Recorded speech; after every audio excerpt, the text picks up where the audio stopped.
Anna und bin 20 Jahre alt. Ich studiere am Medizinischen College in Novosibirsk an der Abteilung Arzthelferwesen oder Feldscher.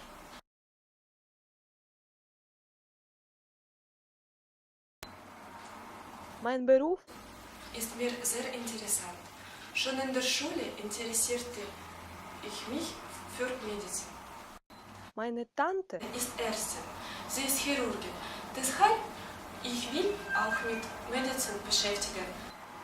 Mein Beruf ist sehr anfordernd, denn zu jeder Zeit brauchen die Menschen medizinische Hilfe. Mein Beruf ist sehr bedeutend und subtil.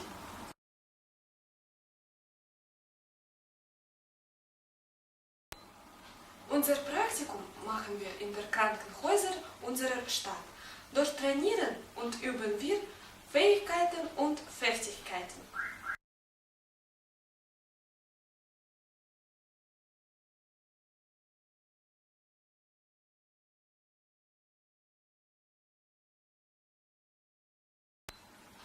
Wir müssen Spritzen geben, Kranken pflegen, für Ordnung und Ruhe sorgen.